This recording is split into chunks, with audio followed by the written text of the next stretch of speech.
সরকারি হাসপাতাল থেকে দালাল নির্মূল করার ঘোষণা দিয়েছেন স্বাস্থ্যমন্ত্রী সরদার মোহাম্মদ সাখাওয়াত হোসেন। হাসপাতাল থেকে রোগী ভাগিয়ে নেওয়া বা রোগীদের সাথে যারা প্রতারণা করবে তাদের কঠোর হস্তে দমন করার কথাও বলেন তিনি। আজ ঢাকা মেডিকেল কলেজ হাসপাতাল পরিদর্শনে গিয়ে তিনি এই ঘোষণা দেন। সরদার মোহাম্মদ সাখাওয়াত হোসেন বলেন, হাসপাতালের পরিবেশ উন্নয়ন ও খাবারের মান নিশ্চিতে ঢাকা মেডিকেল কলেজ কর্তৃপক্ষকে নির্দেশনা দেওয়া হয়েছে। কারো দায়িত্বে অবহেলা পাওয়া গেলে তার বিরুদ্ধে কঠোর ব্যবস্থা নেওয়ার নির্দেশনা দেন।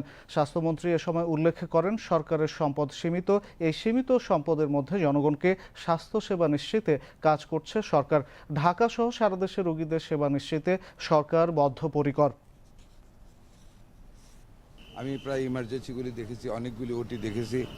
ওটি যেইভাবে ওটি স্ট্রাকচার আছে সেই তুলনায় ওটি পরিষ্কার আছে, বাট ওটির যে স্ট্যান্ডার্ড হওয়ার কথা সেই স্ট্যান্ডার্ডের ওটি আমাদেরগুলি না। একটা মাত্র ওটি আছে যেটা ইন্টারন্যাশনালি ইউ ক্যান কম্পেয়ার, যেটা আমি বললাম একজন প্রাইভেট লোক করে দিয়েছে, এটা আমি সেন্সে নিয়ে গেলাম।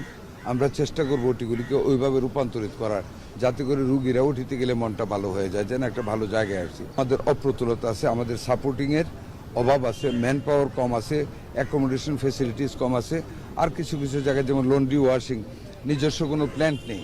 আমি কাপড়গুলি দেখেছি যে যাকে দেওয়া হয়েছে নিম্নমানের ওয়াশ, কাঁচা কাঁচা ময়লা রয়ে গেছে, বাট একটু গরম আয়রন করে দিয়ে দিয়েছে। এটা আমি কাকে ব্লেম করবো? আমাদের তো নিজস্ব প্ল্যান্ট নেই।